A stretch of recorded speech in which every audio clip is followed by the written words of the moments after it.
ہیں کچھ تبرک منظر کشی کی پیش کی آپ میں گزارش ہوں تمام حضرات سے، تمام سوگواران مظلوم کربلا، بی بی شہزادی زینب، بی بی سکینہ علی اصغر، کربلا کے 72 شہیدوں کا پرسہ دینے کے لیے یہاں آئے ہیں۔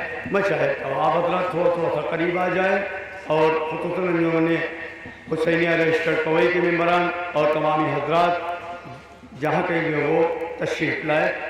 مائک پہ عالی جناب مولانا میری صاحب قبلہ بر محمد وآل محمد صلی اللہ علیہ وسلم۔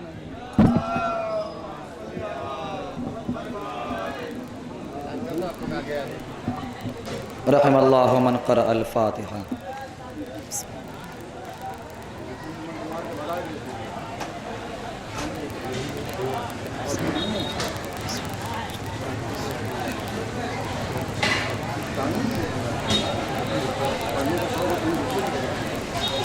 لا حول ولا قوة الا باللہ العلی العظیم۔ اعوذ باللہ من الشیطان اللعین الرجیم۔ بسم اللہ الرحمن الرحیم۔ الحمد للہ رب العالمین والصلاة والسلام علی اشرف الانبیاء والمرسلین سیدنا و نبینا و شفیعنا مولانا ابی القاسم محمد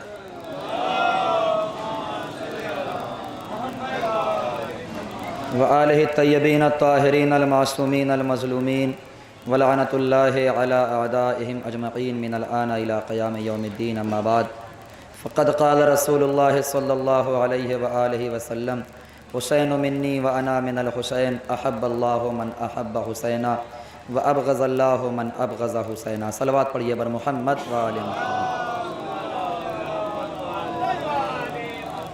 عزاداران سید الشہداء، ماتم داران مظلوم کربلا، خداوند عالم نے ہر انسان کو عقل بھی دیا ہے اور ہر انسان کو قلب بھی دیا ہے۔ عقل کا جو استعمال نہیں کرے وہ اصلاً حسینی ہوتا ہی نہیں ہے۔ حسینی کی اصلی پہچان وہی ہے کہ جو عقل کا دامن نہ چھوڑے، چاہے وہ یہاں کا رہنے والا ہو یا کہیں اور کا رہنے والا ہو۔ کیونکہ یہ اختتامی تقریر ہے لہٰذا کچھ کہنا نہیں چاہتا میں، بس تبرکات برآمد ہونے ہیں، لہٰذا چند جملے مصائب کے آپ حضرات کے سامنے پیش کرنا چاہتا ہوں۔ لیکن اتنا ضرور یاد رکھیں گے کہ آپ پوری دنیا میں جو مشہور ہیں وہ حسین کی وجہ سے مشہور ہیں۔ پوری دنیا میں، پوری کائنات میں آپ کی پہچان کا نام عزاداری ہے، آپ کی پہچان کا نام ماتم ہے، آپ کی پہچان کا نام علم ہے۔ غور فرمائیے گا، علامہ طالب جوہری بیان فرماتے تھے، وہ کہتے تھے کہ حسینیوں، ماتمیوں، جب ماتم کیا کرو اور سینے پہ چوٹ لگا کرے تو اور تیز ماتم کیا کرو، اور چوٹ لگے تو اور تیز ہاتھ ماتم کرو، اس لیے کہ جب تم ماتم کرتے ہو تو اصلاً تمہیں چوٹ نہیں لگتی ہے بلکہ یزیدیت کے رخسار پہ تماچا لگتا ہے۔ یہ ہمارا اور آپ کا نقطہ امتیاز ہے کہ دنیا کی ہر قوم کی پہچان، دنیا کے ہر فرد کی پہچان اپنے گھر سے ہوتی ہے، مگر شیعہ ایک ایسی قوم ہے جس کی پہچان اپنے گھر سے نہیں بلکہ حسین کے گھر سے ہوتی ہے۔ سلام کرو اس حسین مظلوم کو کہ جس نے جنگل کو جنت بنا دیا، سلام کرو اس حسین مظلوم کو جس نے خاک کرب کو خاک شفا بنا دیا، سلام کرو اس حسین کو کہ جو کربلا میں صرف 72 ساتھی نہیں لائے تھے بلکہ ساتھیوں کی شکل میں مولا حسین 72 سانچے لائے تھے۔ دلیل یہ ہے کہ حسین ان 72 سانچوں میں انسان ڈالتے تھے، علیہ السلام نکالتے تھے۔ جتنے بھی حسین کے ساتھ تھے کربلا کے میدان میں وہ سب کے سب علیہ السلام بنے، اس لیے کہ حسین نے تربیت ایسی کر دی تھی، حسین نے شعور ایسا دے دیا تھا، حسین نے ضمیر ایسا دے دیا تھا کہ وہاں پہ جتنے بھی لوگ موجود تھے سب سمجھ رہے تھے کہ حسین کیا ہیں۔ اگر نہیں سمجھ رہا تھا تو یزید کا لشکر نہیں سمجھ رہا تھا، کہ حسین کسے کہتے ہیں۔ بالکل دامن وقت میں گنجائش نہیں ہے، میرے پاس اتنا وقت نہیں ہے کہ میں فضائل کی دنیا میں جاؤں، لیکن ہاں اتنا ضرور عرض کروں گا کہ میرے عزیزو فضائل چاہے جتنے زیادہ ہی کیوں نہ پڑھ دیے جائیں، لیکن اگر مصائب نہ پڑھے جائیں گے تو وہ بیوی خوش نہیں ہو سکتی جو جنت البقیع کی ٹوٹی ہوئی قبر چھوڑ کر ہمارے پاس آئی۔ عزادارو ذرا تصور کرو کہ آج 1400 سال گزر جانے کے بعد جیسے ہی لفظ حسین ہم بولتے ہیں، ہم سنتے ہیں، فوراً ہماری آنکھوں میں آنسو آ جاتا ہے، ہمارا دل رونے لگتا ہے، اس لیے کہ حسین اس ذات کا نام ہے کہ جس نے لوگوں کے دلوں پہ حکومت کی ہے۔ میرے مولا حسین نے خود رو کے فرمایا، قیامت تک جو بھی مومن مجھے یاد کرے گا بغیر آنکھ میں آنسو آئے اسے سکون نہیں ملے گا۔ ادھر لفظ حسین نکلا، ادھر سب کی آنکھوں میں آنسو آ گئے۔ میں ایک جملہ عرض کرنا چاہتا ہوں عزادارو کہ وہ حسین کہ جو کربلا کے میدان میں بادشاہ بن کے آیا تھا، وہ حسین جو کربلا کے میدان میں حاکم بن کے آیا تھا، وہ حسین ظہر عاشور تک تو بادشاہ تھا، لیکن جب اپنے چاہنے والوں کے جنازے نکلتے چلے گئے تو وہی حسین غریب ہوتا چلا گیا۔ ایک لمحہ ایسا آیا کہ ایک طرف عباس کا لاشا رکھا، ایک طرف قاسم کا لاشا رکھا، درمیان میں میرا مظلوم امام بیٹھ گیا، آسمان کی جانب رخ کر کے ہاتھوں کو اٹھا کے کہتا ہے، اے میرے معبود جو کچھ میرے پاس تھا سب میں نے تجھے دے دیا، اے میرے معبود تو جانتا ہے کہ تیرا حسین غریب ہو گیا ہے۔ جزاک اللہ جزاک اللہ، خدا کوئی غم نہ دے سوائے غم مظلوم کربلا کے۔ ہاں عزادارو روایت کے جملے ہیں کہ جب عاشور کا لرزتا ہوا سورج طلوع ہوا، قربانیوں کا سلسلہ شروع ہوا، ایک کے بعد ایک گیا قربان ہو گیا۔ یہ الوداعی تقریر ہو رہی ہے نا، ابھی تبرکات کی زیارت کرائی جائے گی۔ میں آپ سے بس اتنا کہوں گا کہ جب آپ تبرکات دیکھیں گے تو بس اتنا تصور کر لیجئے گا، یہ وہ تبرکات ہیں جو کربلا کے شہیدوں کی شبیہ ہیں۔ 1400 سال کے بعد آپ صرف شبیہ دیکھتے ہیں تو آپ سے برداشت نہیں ہوتا۔ کوئی سید سجاد کے دل سے پوچھے جنہوں نے اپنی آنکھوں سے اکبر کا جنازہ بھی دیکھا، جنہوں نے اپنی آنکھوں سے قاسم کے لاش کے ٹکڑے بھی دیکھے، جنہوں نے اپنی آنکھوں سے علی اصغر کا چھدا ہوا گلا دیکھا۔ تبرکات میں سب سے پہلے جو تبرک آپ کی زیارت کے لیے آئے گا وہ علم ہے میرے عزیزو۔ اس علم کی شان بتاؤں، یہ وہ علم ہے جسے کبھی علی نے اٹھایا، جسے کبھی جعفر طیار نے اٹھایا، جسے کبھی جناب حمزہ نے اٹھایا، لیکن اسی علم کو جب کربلا کے میدان میں عباس علمبردار نے اٹھایا تو اتنی شان و شوکت کے ساتھ اٹھایا کہ شانے تو قلم ہو گئے مگر علم کو زمین پہ گرنے نہ دیا۔ جزاک اللہ۔ عزادارو روایت بتاتی ہے کہ جب میرا مولا عباس دریا پہ شہید ہو گیا، اپنے آقا کو آواز دی کہ آقا غلام کی مدد کو آئیے۔ جیسے ہی حسین نے سنا کمر کو تھام لیا، آواز دی یا اخی الان انکسرا ظہری، بھیا عباس تیرے مرنے سے میری کمر ٹوٹ گئی۔ جزاک اللہ جزاک اللہ۔ علم کو بوسہ دینا، علم کو چومنا تو یہ سوچ کے چومنا یہ اس کا علم ہے جسے شان قلم ہو چکے ہیں، جس کے شانوں کو فرات کے کنارے قلم کر دیا گیا۔ عزادار و روایت کے جملے ہیں کہ جب مولا حسین نے علم کو اٹھایا تو ادھر جناب سکینہ نے چھوٹے چھوٹے بچوں کو اپنے قریب بلایا کہ اے بچوں آؤ میرے پاس بیٹھو، میرا وفادار چچا پانی لینے کے لیے گیا ہے، میرا غیرتدار چچا پانی لینے کے لیے گیا ہے، آج تک میرے چچا نے جو بھی وعدہ کیا ہے وہ پورا ضرور کیا ہے۔ عزادارو ایک ایسا لمحہ بھی آیا، ادھر سکینہ خیمے میں چھوٹے چھوٹے بچوں کو تسلی دے رہی ہے، ادھر سے حسین نے علم عباس کو اٹھایا۔ جیسے ہی علم کو اٹھایا ادھر سے سکینہ نے دیکھا، بچوں دیکھو میرا چچا آ رہا ہے، وہ دیکھو علم نظر آ رہا ہے۔ علم اور قریب آیا، سکینہ نے اور تسلی دی، علم اور قریب آیا، سکینہ نے اور تسلی دی۔ عزادار و روایت کے جملے ہیں، جب علم بالکل قریب آ گیا، خدا کسی بیٹی کو یہ منظر نہ دکھائے تو سکینہ نے کیا دیکھا؟ علم تو نہ آیا ہے، علمدار نہیں آیا، دوڑ کر کے بابا کا دامن تھام لیا۔ اے میرے بابا، میرے چچا کو کہاں چھوڑ آئے؟ جزاک اللہ، جزاک اللہ میرے بابا، اب میں کبھی بھی پانی کا شکوہ نہیں کروں گی، بابا میرے چچا کو بلائیں۔ حسین نے فرمایا بیٹی سکینہ، تمہارا چچا فرات پہ سو گیا ہے۔ ہاں زادارو لیجئے، دوسرے تبرک کی زیارت ہونے جا رہی ہے۔ اب ایک تابوت آنے والا ہے، یہ اس جوان کا تابوت ہے جسے 18 سال زینب نے پالا ہے،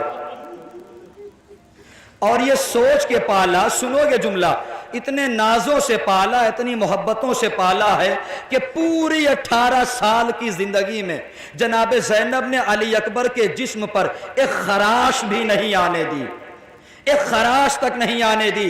جب حسین آگے بڑھے کہ زینب کچھ لمحوں کے لیے علی اکبر کو میرے حوالے کر دو، جملہ سنیے گا، کچھ لمحوں کے لیے علی اکبر کو میرے حوالے کر دو، تو زینب نے ہاتھوں کو جوڑ دیا، اے بھیا ضرور اکبر کو لے جائیں، مگر اتنا یاد رکھیں 18 سال میں نے پالا تو اکبر کے جسم پہ خراش نہ آنے دی۔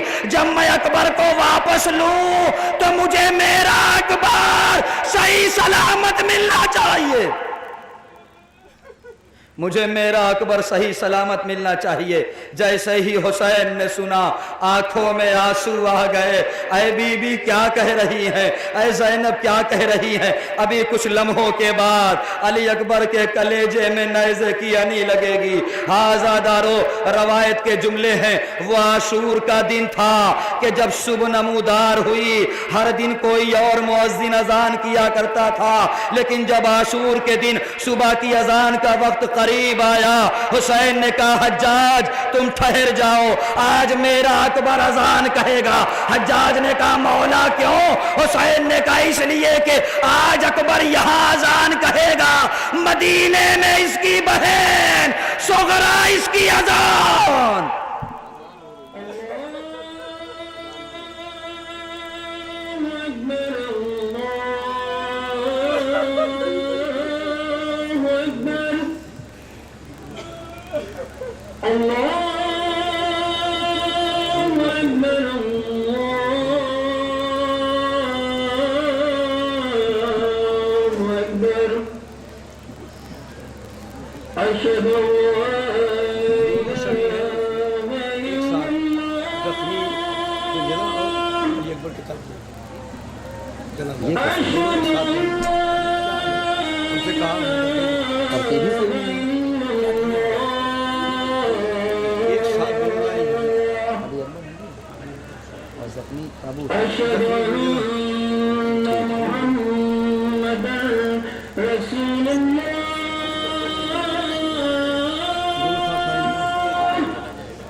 عزادارو، یہ جناب علی اکبر کا شبیہ تابوت ہے. ابھی آپ نے زیارت کی ہے نا، ذرا سا اس تابوت کے سینے پہ آپ نظر ڈالیں، ایک نیزہ لگا ہوا ہے. آج عزادارو جب آپ یہ نیزہ دیکھ رہے ہیں نا تو آپ کا کلیجہ پھٹ رہا ہے، آپ کی آنکھوں میں آنسو آ رہا ہے.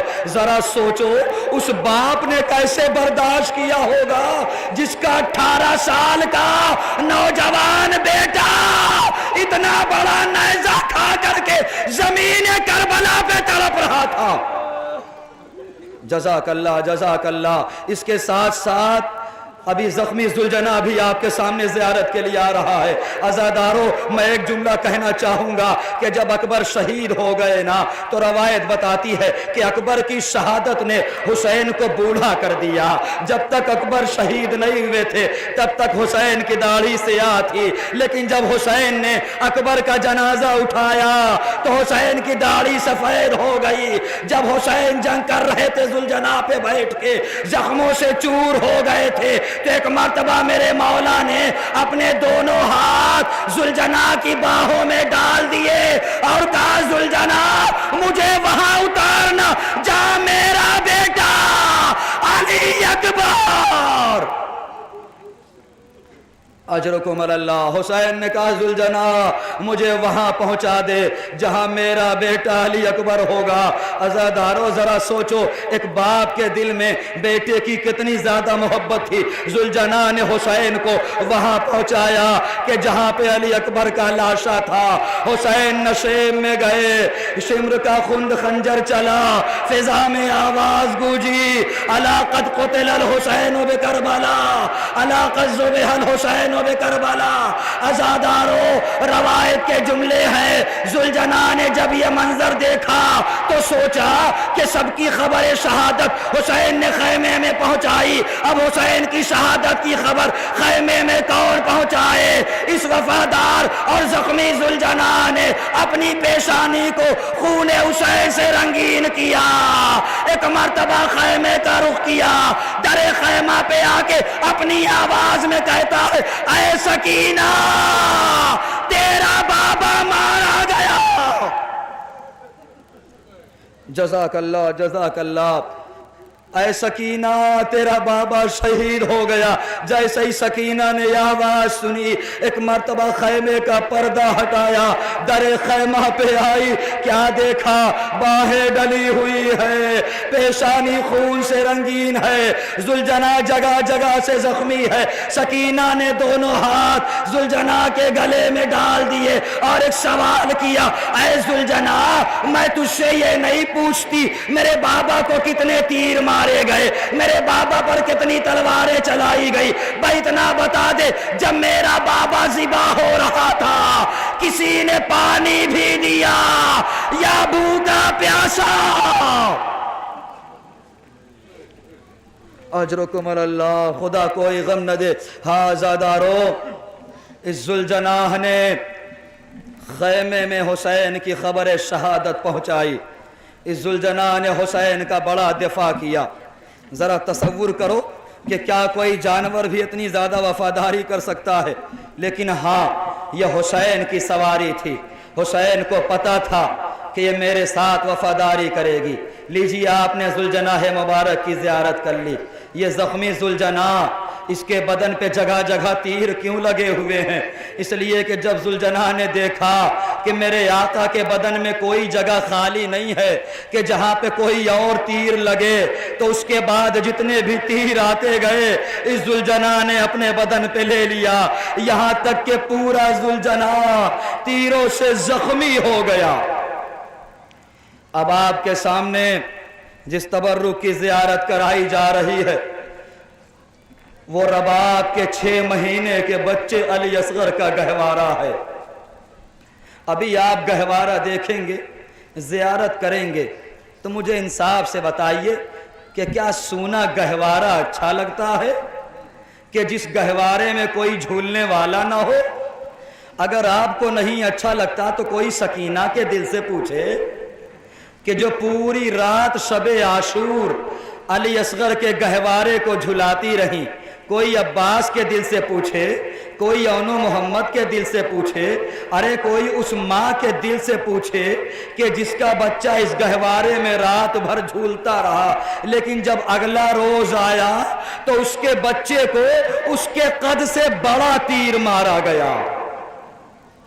حمید ابن مسلم کہتا ہے کہ علی اصغر کے گلے پہ جو تیر مارا گیا تھا وہ تیر پورے عرب میں انسانوں کے لیے استعمال ہی نہیں ہوتا تھا، اس تیر کو تیر سہشوبہ کہتے ہیں۔ جب کوئی شکاری شکار کرنے کے لیے جایا کرتا تھا تو اس تیر کا استعمال کرتا تھا۔ روایت بتاتی ہے یہ اتنا بھاری اور وزنی اور تیز تیر ہوا کرتا تھا کہ جیسے ہی دوڑتے ہوئے جانور کو تیر لگتا، جانور فوراً ہی منہ کے بل زمین پہ گر جاتا۔ میں کہوں گا اے بی بی رباب، آپ کا کیا مقدر ہے کہ آپ کے لال کے قد سے بڑا اس کے گلے پہ تیر مارا گیا، بچہ باپ کے ہاتھوں پر منقلب۔ اجرکم اللہ، جزاک اللہ۔ ہاں زادارو، جب علی اصغر شہید ہو گئے تو ذرا تصور کرو، اب جو گہوارہ رہا تو اس میں کوئی جھولنے والا نہیں رہا۔ گہوارہ تو ہے مگر کوئی جھولنے والا نہیں ہے۔ ابھی آپ گہوارے کی زیارت کر رہے ہیں، جب حسین بھی شہید ہو گئے، شام غریبہ آئی تو ان ظالموں نے خیموں کو آگ لگا دی، خیمے جلتے رہے یہاں تک کہ خیمے میں جو کچھ تھا سب جل گیا۔ ارے قیامت تو یہ ہے عزادارو، ظلم کی انتہا تو یہ ہو گئی کہ جس خیمے میں 6 مہینے کے بچے کا گہوارہ رکھا ہوا تھا، خیمے کے ساتھ گہوارہ بھی جلا دیا گیا۔ ایک روایت پڑھنا چاہتا ہوں عزادارو کہ جب گہوارہ جل رہا تھا نا تو ایک ماں تھی جس کا نام رباب تھا، اس نے گہوارے کی جلی ہوئی لکڑیوں کو اپنے دامن میں بند کر لیا، اور جب رباب کا انتقال ہوا نا تو جناب زینب نے جب اس بندھن کو کھولا تو کیا دیکھا؟ اسی گہوارے کی جلی ہوئی لکڑیاں۔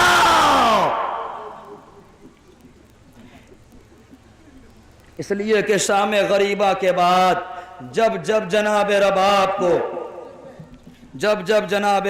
کو گہوارے کی یاد آتی تھی، جناب رباب گہوارہ دیکھتی تھی تو اصغر یاد آتے تھے، گہوارہ دیکھتی تھی تو اصغر یاد آتے تھے، اور جب اصغر یاد آتے تھے تو اصغر کی شہادت بھی یاد آتی تھی۔